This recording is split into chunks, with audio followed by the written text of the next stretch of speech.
Hi guys, welcome to my new mini blog. তো এটা হচ্ছে কালী পুজোর ভিডিও। হ্যাঁ, তোমরা ঠিকই দেখছো, কালী পুজো প্রায় 1-1.5 মাস হয়ে গেছে আর এখন আমি ভিডিওটা পোস্ট করছি।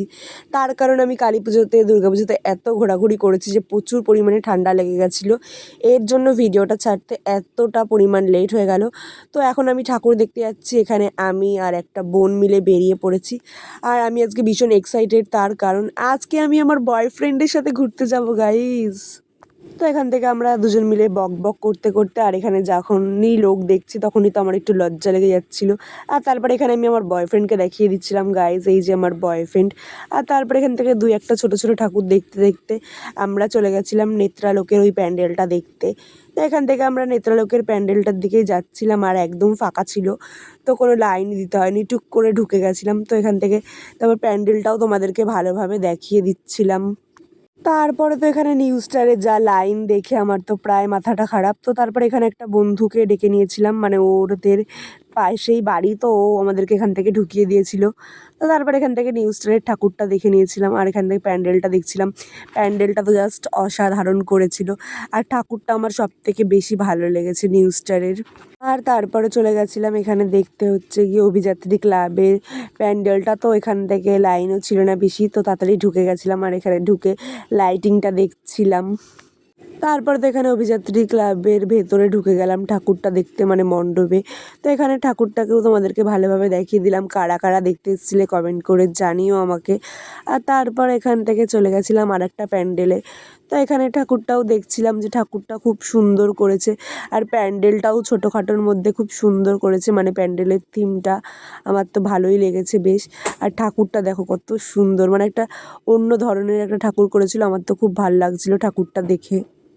এবার এখানে বক বক করতে করতে আমরা রেল মাঠের দিকে যাচ্ছিলাম আর এখানে দেখো গাইস, আমি চা খেতে চাইছি আর এই যে এরা দুই ব্যক্তি আমাকে চা খেতে দিচ্ছে না, বলছে চল আগে ঠাকুর দেখবো তারপরে চা খাবো। তো এই করতে করতে আমরা বক বক করতে করতে এখান থেকে যাচ্ছিলাম। তারপরে এখান থেকে আমি একটু আমার বয়ফ্রেন্ডকে ভালোভাবে দেখিয়ে দিচ্ছি গাইস, একটা মাত্র বয়ফ্রেন্ড বলে কথা। তো তারপরে এখান থেকে আমরা এই ঠাকুরটাও দেখতে গেছিলাম আর তারপরে এখান থেকে আমি একটা 20,000 টাকা দিয়ে গাইস আংটি কিনে নিয়েছিলাম। আর তারপরে এখান থেকে আরও ছোটো ঠাকুরগুলো দেখতে দেখতে আমরা স্টেশনের দিকে যাচ্ছিলাম। তো এখানের এই প্যান্ডেলটা বাইরে থেকেই দেখে নিয়েছিলাম, তার কারণ প্রচুর পরিমাণে ভিড় ছিল বাবা, এতটা ভিড়ে লাইন দিয়ে ঠাকুর দেখা তো অসম্ভব। তো এখান থেকে বকবক করতে করতে আমরা যাচ্ছিলাম। স্টেশনে যাওয়ার রাস্তায় ছোট্ট একটা প্যান্ডেল করেছিল, এই প্যান্ডেলটাও খুব সুন্দর করেছিল ছোটোখাটোর মধ্যে। আর তারপর এটা স্টেশনের সামনে, মানে হকার ইউনিয়ন মনে হয় নামটা, ঠিক আমার জানা নেই ক্লাবটার। তো যাই হোক, এখান থেকে এই প্যান্ডেলটা দেখতে দেখতে চলে গেছিলাম, কারণ এই প্যান্ডেলটাও ভেতরে গিয়ে দেখা হয়নি, তার কারণ প্রচুর পরিমাণ লাইন ছিল। তো তারপরে ফাইনালি বাবা আমাকে এরা একটু চাটা খেতে দিল, মানে আমি বলেই দিয়েছিলাম এবার যদি আমাকে চা না খেতে দাও তাহলে আমি আর যাবো না তোমাদেরকে নিয়ে ঠাকুর দেখতে, আমি এখান থেকে বাড়ি চলে যাচ্ছি। তারপরে আমাকে চাটা খেতে দিয়েছে আর তারপরে চাটা খেয়ে আমরা রেল মাঠে চলে গেছিলাম। আর রেল মাঠে যা প্রচুর পরিমাণে ভিড় ছিল রে ভাই, এর জন্য আমরা ভেবেছিলাম ঠাকুর দেখবো না, এখানে একটু বসে রেস্ট নিয়ে তারপর দাদু যেহেতু বড়মার মন্দিরটা দেখেনি, তো বড়মা দেখতে যাবে দাদু। তো তারপর এখানে দেখো আমি আমার বয়ফ্রেন্ডকে একটু ভালোভাবে দেখাচ্ছিলাম, মানে আমার বয়ফ্রেন্ড তো অন্য মেয়ে দেখতেই ব্যস্ত, না না এরকম না, মানে প্যান্ডেলটা দেখছিল দাদু। আর তারপর এখানে আমরা হচ্ছে গিয়ে রেল মাঠে বসেছিলাম, কারণ হচ্ছে গিয়ে আমার সাথে যেই বোনটা গেছিলো ওর মা বাবা আসবে, তো তার জন্য এখানে আমরা বসে বসে অপেক্ষা করছিলাম ওনাদের জন্য। তো তারপর এখানে জেঠু আর জেঠিমা চলে এসেছিলো, মানে ওরা হচ্ছে কি আলাদা আলাদা ঘুরবে, আমরা আলাদা আলাদা ঘুরবো, কিন্তু তাও একটু দেখা করে নিল। তো তারপর এখান থেকে জেঠিমা একটু হাই করে দিল আর একে বলছি হাই করতে, আর এই দেখো কি করছে। তো তারপর এখান থেকে আমরা হাঁটতে হাঁটতে এবার যাবো বড়মার মন্দিরে। তো তারপরে আমরা ওপারে চলে গেছিলাম আর ওপারে গিয়ে বড়মার ওখানের জন্য লাইন দেওয়া স্টার্ট করে দিয়েছিলাম। আর তারপরে এখান থেকে এই প্যান্ডেলগুলো দেখতে দেখতে যাচ্ছিলাম। আর এখানে যেই প্যান্ডেলটা হয়, মানে এখানে নাকি প্রত্যেকবারই প্যান্ডেল হয়, আমি তো জানতামই না, এই প্রথমবার দেখলাম।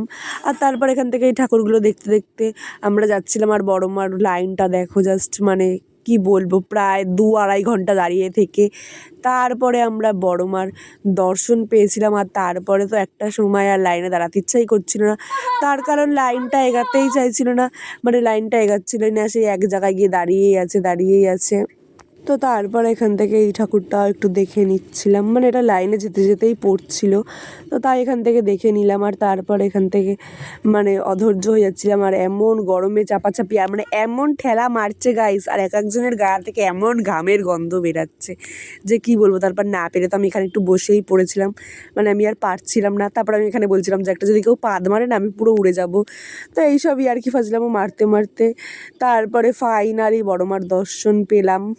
তো তারপর এখান থেকে দাদুকে বড়মার মন্দিরটা দেখিয়ে দিচ্ছিলাম। দাদু বলছিল বড়মার মন্দিরে ঢুকবে, তো আমি বললাম যে এখন তো ঢোকা যাবে না, তুমি অন্য সময় এসো, তোমাকে তখন নিয়ে যাব, কারণ এখন বড়মার মন্দির বন্ধ আছে। তো তারপর এখান থেকে বড়মাকে দেখে নিলাম আমরা, দাদুও দেখে নিল। আর বড়মার মন্দিরে তো বেশিক্ষণ, মানে এইখানে তো বেশিক্ষণ দাঁড়াতে দেয়নি, কোনো রকম একটু ভিডিও করে নিয়েছি। আর তারপরে এখানে একটু নমস্কার করে চলে গেছিলাম আমরা লোহাঘাটের দিকে। তো লোহাঘাটের দিকে যেতে যেতে রাস্তায় দেখলাম একটা চা, তো এখান থেকে তারপর আমরা চা খেয়ে নিচ্ছিলাম এখানে একটু বসে বসে। আর এই ব্যক্তি তো চা খায় না, কালো হয়ে যাবে তাই। আর আমার হাজবেন্ডও এখানে একটু চা খাচ্ছিল, আর এই ব্যক্তি ফোন দেখতেই ব্যস্ত, মানে সব জায়গায় ফোন ফোন ফোন গাইজ। আমি তো আবার ফোন টোন দেখি না, বেশি দেখি না, 24 ঘন্টার মধ্যে 18 ঘন্টা দেখি, এর থেকে বেশি দেখি না বাবা, না হলে তো আমার চোখটা খারাপ হয়ে যাবে। আর তারপরে তো আমরা লোহাঘাটে গেছিলাম, কিন্তু লোহাঘাটের প্যান্ডেলে এত ভিড় দেখে তো আমরা পালিয়ে এসেছি।